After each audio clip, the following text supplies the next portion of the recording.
How often do you get to read a really good second book? And not just a second book in a series, but the center book in a trilogy. Not that often. They often suffer from middle book syndrome, and this one did not.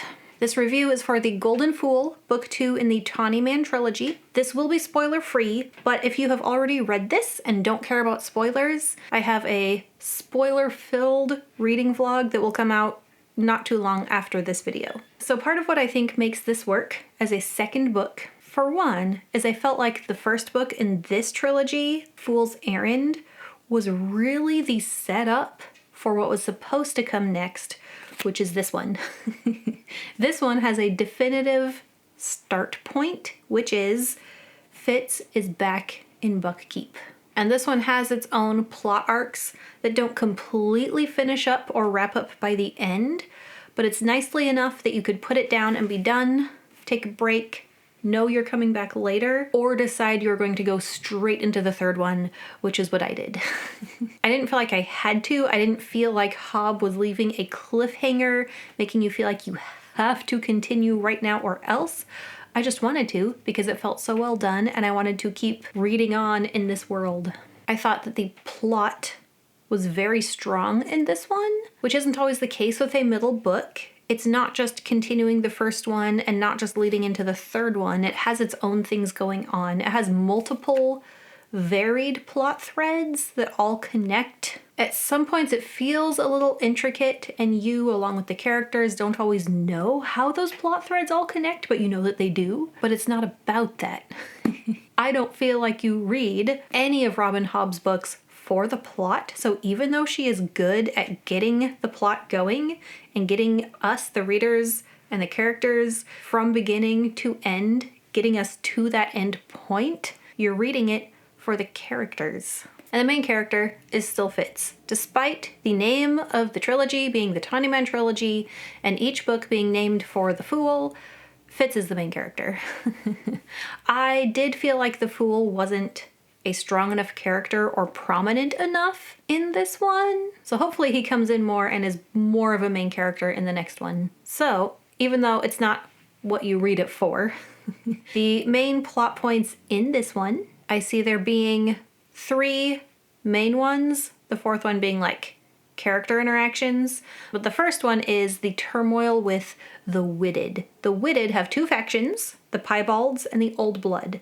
In the first book, Fool's Errand, the conflict with the Piebalds was like the main thing, at least for the second half of it. In this one, it's just one of the things, and the Old Blood faction of the Witted are very strongly saying those other wit users, the ones who call themselves Piebalds, the ones who are causing trouble and killing people, that's not us. Please don't judge us by the actions they are taking. And then drawn in from the first book is that threat that Prince Dutiful might be outed as being a wit user, which would not be safe for him right now. So Queen Ketrikin is trying to work on arranging things in such a way that she doesn't have to worry so much about her son. And Queen Ketrikin, being the wonderful woman that she is, good person, good queen, it's not just about her son, though she loves him and wants what's best for him. She really wants what's best for all of her subjects, those with wit magic and those without. And she doesn't want to see her subjects burning and hanging each other. Second main plot point is there's going to be this treaty, also introduced in the first book. They are going to marry Prince Dutiful off to the Narcheska of the Out Islands. The first book, the whole thing was we have to get Prince Dutiful rescued and get him back home before they arrive. Well, in this one, they have arrived. Dutiful and Eliania, might be saying that right, probably not. The Narcheska, they're both so young. Neither of them know how to navigate relationships like this. They've both been trained for the political aspect, but as far as like how to get to know each other as people, not so good at that yet.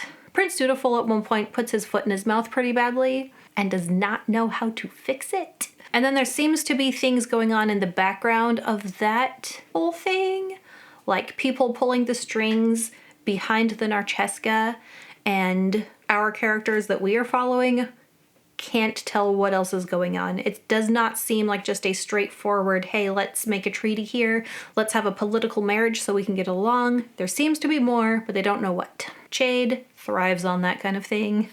What would he do if there weren't so many things going on that he had to keep track of and pull the strings for? The third interesting plot element is one where I may have to retract some things that I have said before about this series. And that is that a delegation from Bingtown arrives. Up to now, having read the Farseer trilogy, the Liveship Traders trilogy, and Fool's Errand, the first one of these, I would have said you probably don't need to read the Liveship Traders trilogy between the Farseer trilogy and this one. There will be some interesting connected things that make more sense.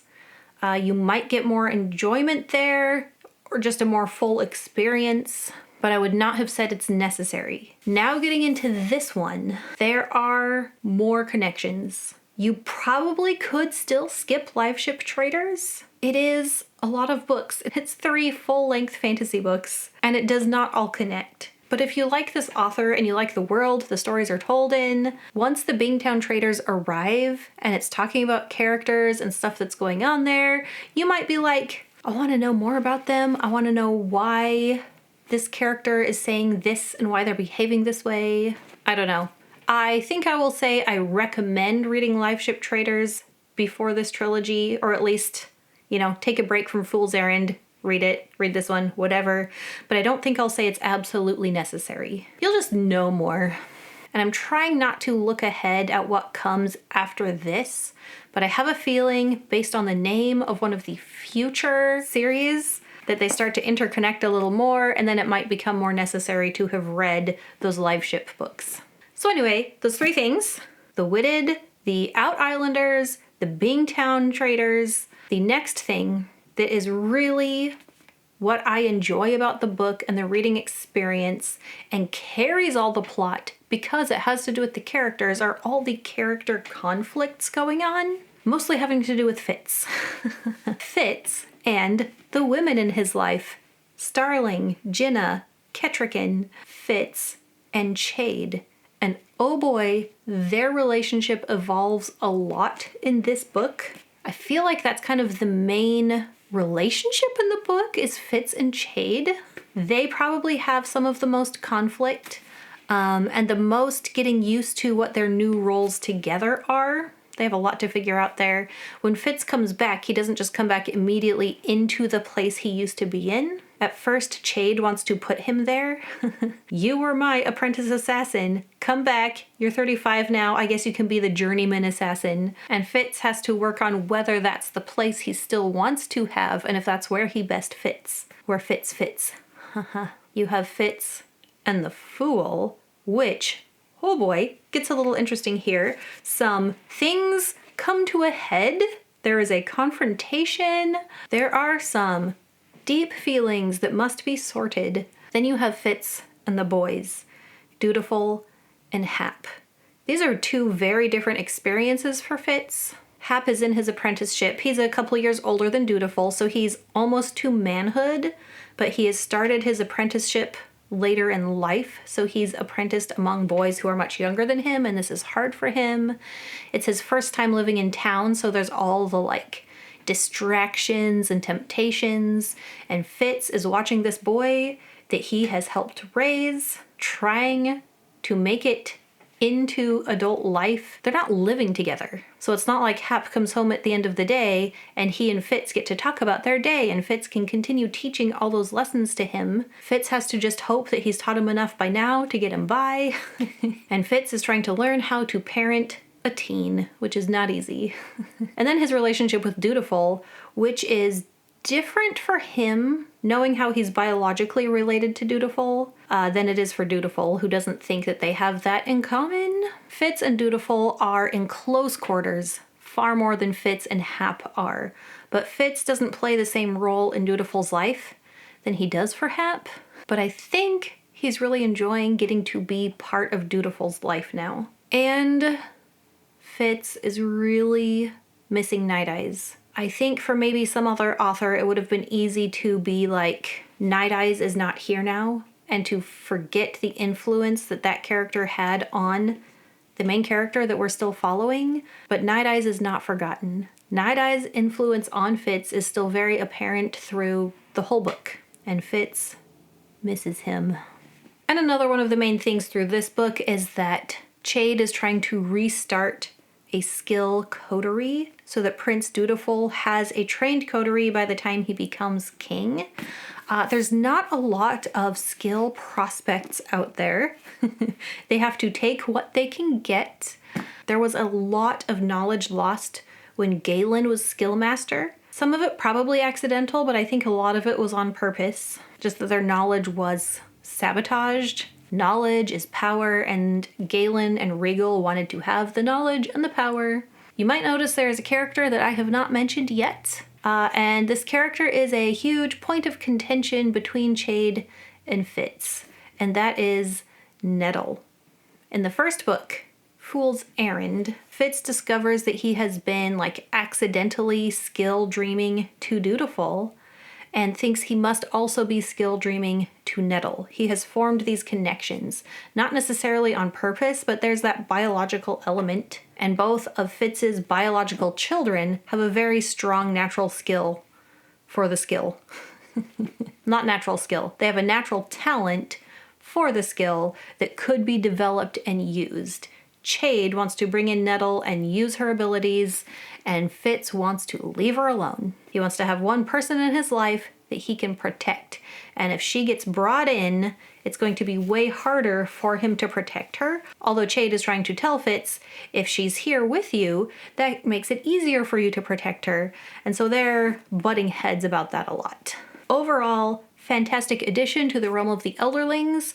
I'm already almost 300 pages into Fool's Fate. So the next book that I review will probably be that one. And I'm really looking forward to seeing how everything from the first book and this one wraps up in that third one. I think it's going to be very well done, very emotional, as it should be. Thank you to my patrons. I appreciate you guys so much. I will link my Patreon and my Instagram in the description. I hope whatever you're reading right now is bringing you much joy, and happy reading. Bye.